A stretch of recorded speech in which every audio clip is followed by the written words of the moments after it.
Hello, and welcome to Cindy's Corner. Today, boys and girls, we're going to continue reading about Charlotte's Web. And if you've got your book, follow along. Remember, our author is E.B. White, and our illustrator is Garth Williams. Catch your friends up. You might want to stop me for a minute and update on chapters 1 through 3. 1 through 3, because we're going to be doing chapter 4 today.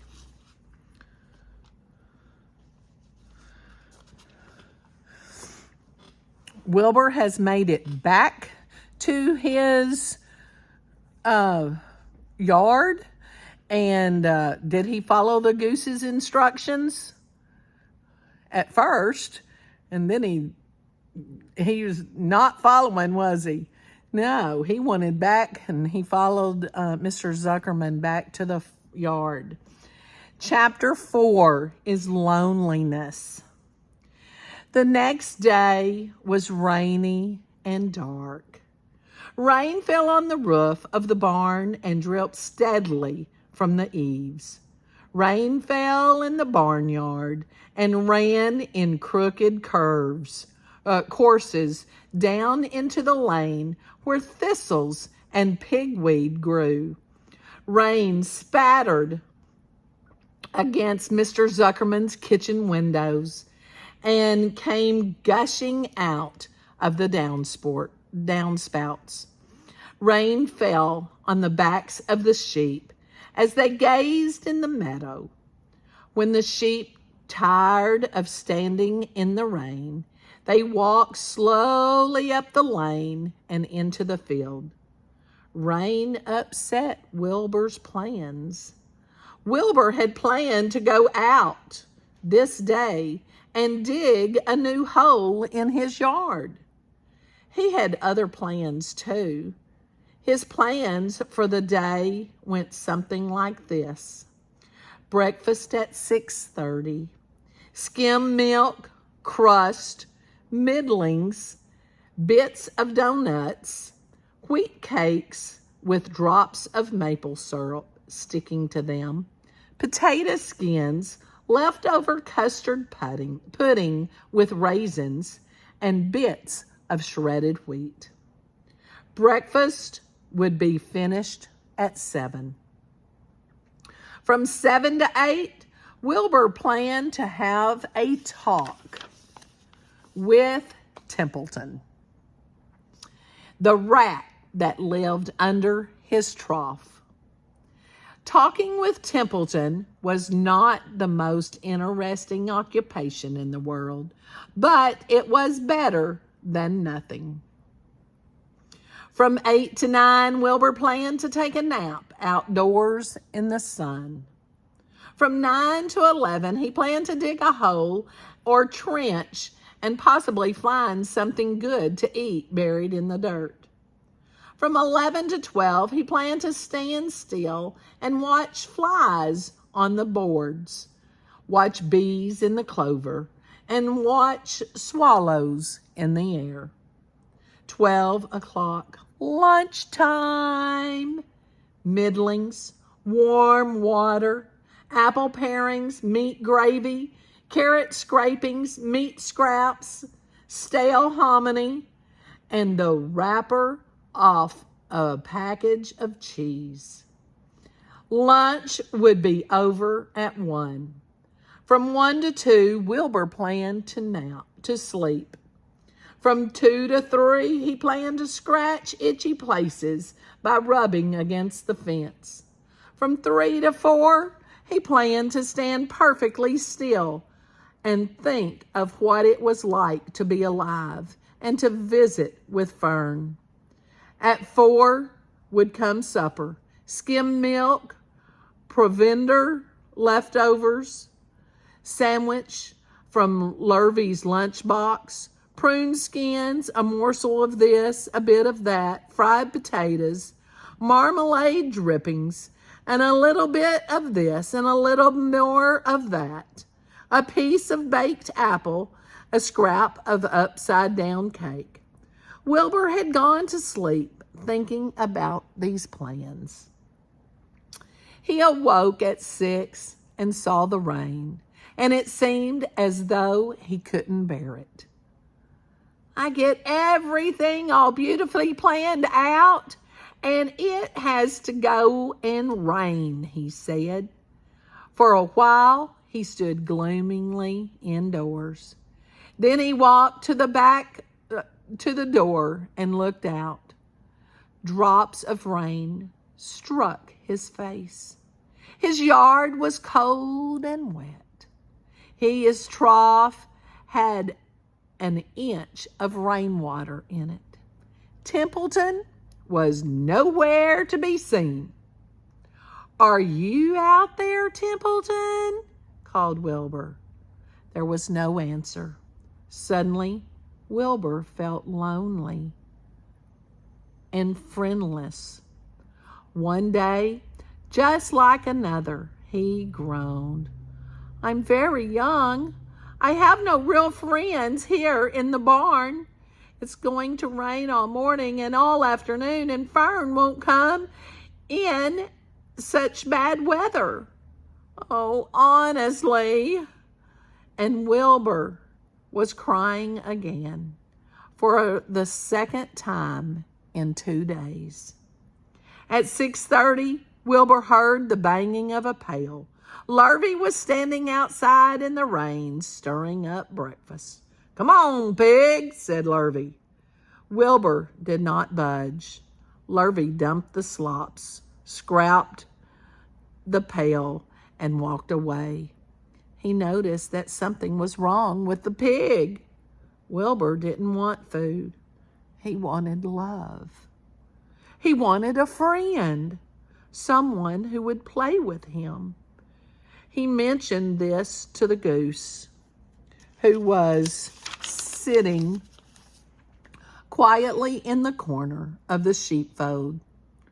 "Will you come over and play with me?" he asked. Sorry, said the goose.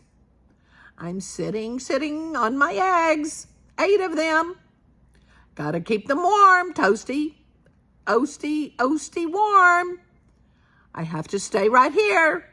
I'm no flibberty, gibbet. I do not want to play when there are eggs to hatch. I'm expecting goslings. "Well, I didn't think you were expecting woodpeckers," said Wilbur bitterly. Wilbur next tried one of the lambs. "Will you please play with me?" he asked. "Certainly not," said the lamb. "In the first place, I cannot get into your pen, as I am not old enough to jump over the fence. In the second place, I am not interested in pigs. Pigs mean less than nothing to me." "What do you mean, less than nothing?" replied Wilbur. "I don't think there is any such thing as less than nothing. Nothing is absolutely the limit of nothingness. It's the lowest you can go. It's the end of the line. How can something be less than nothing? If there were something that was less than nothing, then nothing would not be nothing. It would be something, even though it's just a little bit of something. But it's nothing is nothing. Then nothing has nothing that is less than it is." "Oh, be quiet," said the lamb. "Go play by yourself. I don't play with pigs." Sadly, Wilbur lay down and listened to the rain. Soon he saw the rat climbing down a slanted board that he used as a stairway. "Will you play with me, Templeton?" asked Wilbur. "Play," said Templeton, twirling his whiskers. "Play? I hardly knew the meaning of the word. "Well," said Wilbur, "it means to have fun, to frolic to run and skip and make merry. I never do those things if I can avoid them, replied the rat sourly. I prefer to spend my time eating, gnawing, spying, and hiding. I am a glutton, but not a merrymaker. Right now, I am on my way to your trough to eat your breakfast, since you haven't got sense enough to eat it yourself.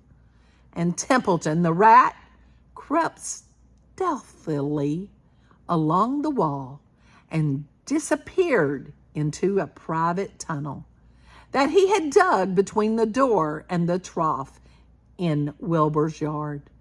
Templeton was a crafty rat, and he had things pretty much his own way. The tunnel was an example of his skill and cunning. The tunnel enabled him to get from the barn to his hiding place under the pig trough without coming out into the pen. He had tunnels and runways all over Mr. Zuckerman's farm and could get from one place to another without being seen. Usually he slept during the daytime and was abroad only after dark. Wilbur watched him disappear into the tunnel.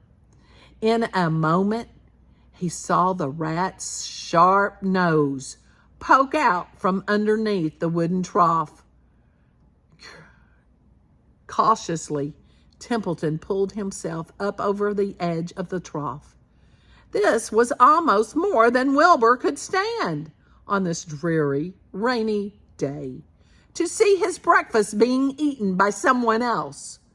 He knew Templeton was getting soaked out there in the pouring rain, but even that didn't comfort him. Friendless, dejected, and hungry, he threw himself down in the manure and sobbed. Late that afternoon, Lurvy went to Mr. Zuckerman. I think there's something wrong with that pig of yours. He hasn't touched his food. Give him 2 spoonfuls of sulfur and a little molasses, said Mr. Zuckerman. Wilbur couldn't believe what was happening to him when Lurvy caught him and forced the medicine down his throat. This was certainly the worst day of my life. He didn't know whether he could endure the awful loneliness anymore. Darkness settled over everything. Soon there were only shadows and the noises of the sheep chewing their cuds, and occasionally the rattle of a cow chain up overhead. You can imagine Wilbur's surprise when out of the darkness came a small voice he had never heard before. It sounded rather thin but pleasant. Do you want a friend, Wilbur? It said, I'll be a friend to you. I've watched you all day, and I like you. But I can't see you, said Wilbur, jumping to his feet. Where are you? And who are you? I'm right up here, said the voice. Go to sleep. You'll see me in the morning. He's got a friend, doesn't he? And that ended. Well, who do you think his friend is? Who is his friend? Now then, Wilbur had his day all planned out. Can you make a schedule of your plan for the day? What is it like? Make a schedule and share it with me on Cindy's Corner. I want to see your schedule and what you do. And do you plan to play with somebody and things don't happen like you want it to happen? Tell me, how do you feel when your schedule gets interrupted? Like Wilbur's schedule got interrupted. What interrupted Wilbur's schedule? Tell me that. Draw me a picture of Wilbur's schedule getting interrupted. I hope you enjoyed our story of chapter 4. And go ahead and give us a thumbs up if you want me to keep reading, because you want to find out.